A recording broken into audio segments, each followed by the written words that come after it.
A handy and useful material that revolutionized human manufacturing and let humans go beyond the limits of nature. Plastic. Yes, you heard it right.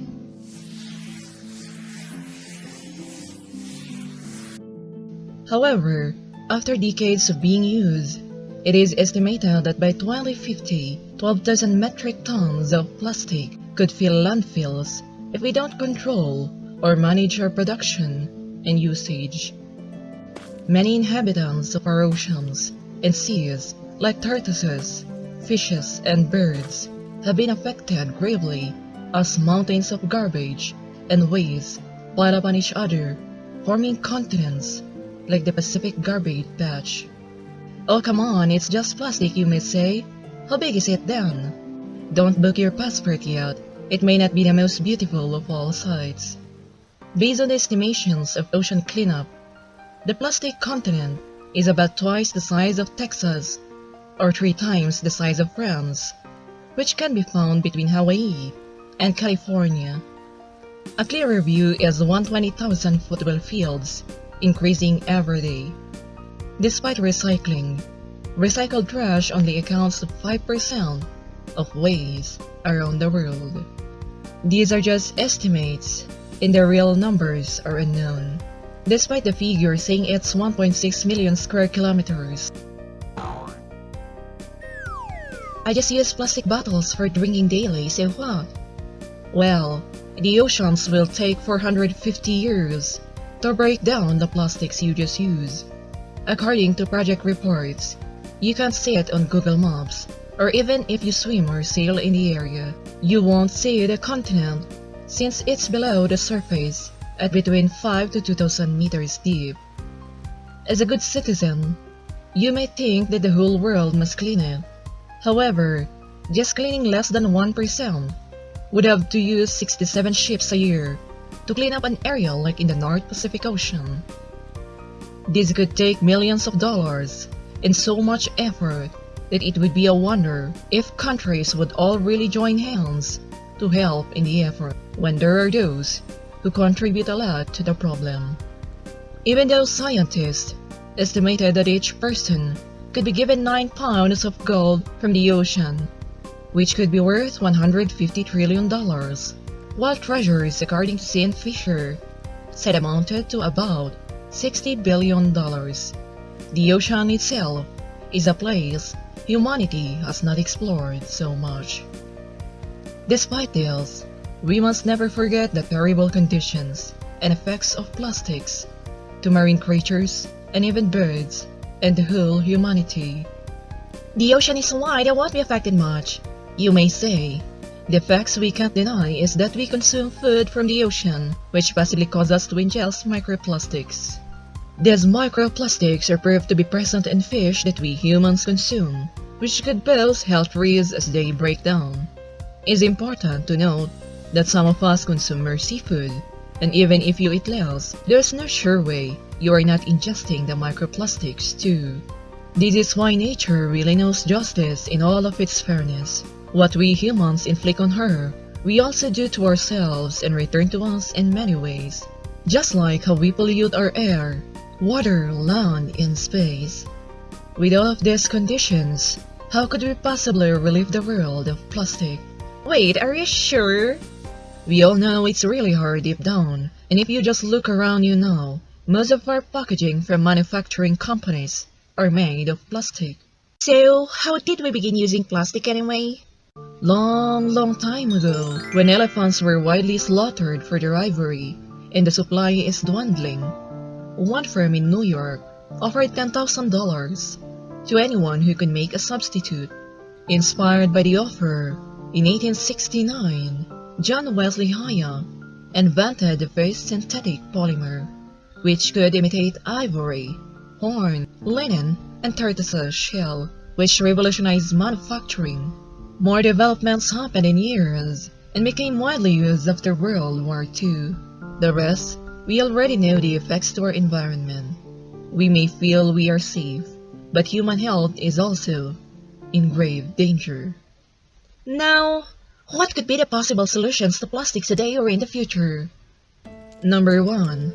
We can use the plastic-eating enzyme Bittase from Edeonella sakaiensis, or even mealworms and waxworms. I have to say early that these are still in the early stages and could take years to be used worldwide or even in your local area. The enzyme Bittase focuses on breaking down most used plastics in our world, like those in food packaging, consumer products, and specific types of fibers and textiles. Like in the ocean, which could take 450 years, even just to break down the plastic in a bottle. This enzyme can do it in hours or days. If this will be widely used around the world, landfills could be emptied within years, as we humans also take part in recycling and participate in plastic use reduction. For the mealworms, they could break down styrofoam in hours, but if you need them to break down a whole landfill, this means you also need a lot of them. This is also similar to the case of waxworm, which could consume plastics fast, based on the researches of the scientists involved. These are also safe since the plastics will not remain inside the bodies of these organisms. Only time can tell when these will be released for universal use. Number 2. Plastic-eating mushrooms like Pestaloteuthis microspora. These plastic-eating mushrooms don't just clean up the plastic but also clean the soil from pollutants and convert waste into biofuels. What are the requirements for these? Well, for these mushrooms, they can exist without oxygen, air, or light. This means they can survive in landfills to decompose the plastics while not endangering their life. These mushrooms can live on plastic alone, and some can even be edible. Just a few reminders that these are still being studied and developed, so it can take years for us to be sure of side effects, if there are any. Of course, these are not all true to all mushrooms, so those in your fridge may not be handy for the job. Despite scientists stating that over 90% of genera of actinomycetes, bacteria, and fungi can break down plastic, research and developments are still on the way. Great respect to these organisms like those in number 1. Number 3. Ocean Cleanup. There is actually the Ocean Cleanup project that aims to clean 90% of oceans from floating plastics. They use and develop technology to do so. There are more plastics deep in our oceans and other bodies of water, so more effort and cooperation have to be done to move forward in aiming to reduce plastic pollution. You can actually make a donation, partner with them, or check their merchandise on their official website. There are many more programs for cleaning the oceans in different areas, and you can even volunteer, like in Belize, Costa Rica, Portugal, Iceland, Philippines, Sri Lanka, Spain, Italy, and many more. Volunteer programs could give fun and enjoy the process while also helping the world.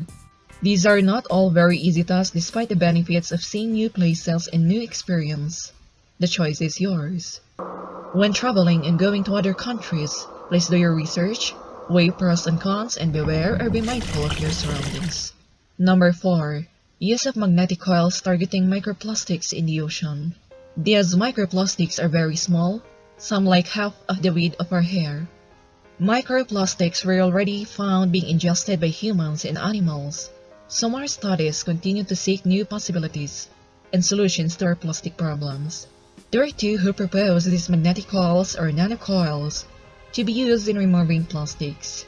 One is Fionn Ferriera, winner of Google's 2019 Science Fair, in the study by scientists on tiny magnetic nanocoils, published in the journal Matter. The plastics are converted to carbon dioxide, salt compound, and water in a process that could take hours instead of years, so it's better than piles of garbage everywhere. If this will be used for environmental cleanup, like in sewage and oceans, humanity is at least doing a good part in cleaning its own mess. However, we have to be reminded that these solutions must not give us an option or excuses to use and produce more plastic. We also have to do our own recycling, cleaning, and minimize our use. Number 5. We can convert plastics to strong roads, like the plastic road in Seoul and Kidon, Netherlands. This road is 30 meters long, which can last 3 times longer than normal roads, due to less cracks, potholes, and maintenance. This road allows water to drain fast with improved drainage to avoid flooding during heavy rainfall. These have sensors to check for improvements and stability in the future.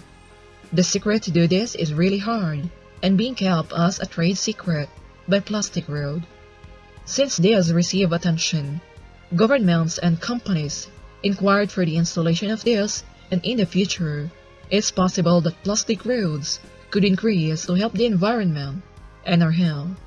This is a better use of plastic than being ingested together with our daily food. Let's hope and support more programs for the recycling, decomposing, or removal of plastic that will benefit us, animals, and the environment.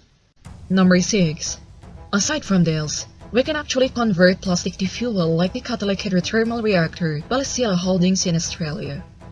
Since most plastics are made from oil, this process is like turning them back to their previous state.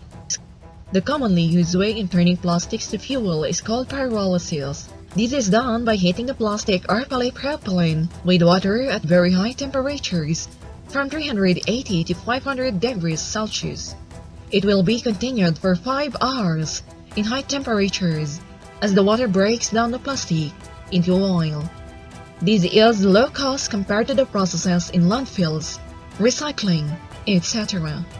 Converting plastics to oil also reduces lower carbon footprint than fossil fuels, and the materials used for burning are those also that are hard to recycle, so they are used here instead of being added with other trash around. Sweden is a country who imports waste from other countries in Europe to recycle, but they are also concerned about the effects of this plastic waste to fuel processes because they can affect the economy of others who are in the process also of turning something into fuel. To remind you, these are not all sunshines and rainbows due to the possible health risks, economic effects, and regulatory conditions. Yes, these are all in the research, testing, developing our infancy state, but with time and effort plus the participation of humankind, we can still continue to live in a better world. Let's believe in the good that still remains in us, so that nature will give us the justice of our actions in a better way like health and less diseases. More ways of recycling and breaking down plastics fails could soon arise in the near future. We've already seen how fast humanity can innovate, even just a decade. Thanks, and let's continue learning. To support this channel for more videos, kindly like and share to those who can benefit from this. And to receive notifications for a new video, subscribe and ring the notification bell. See you soon.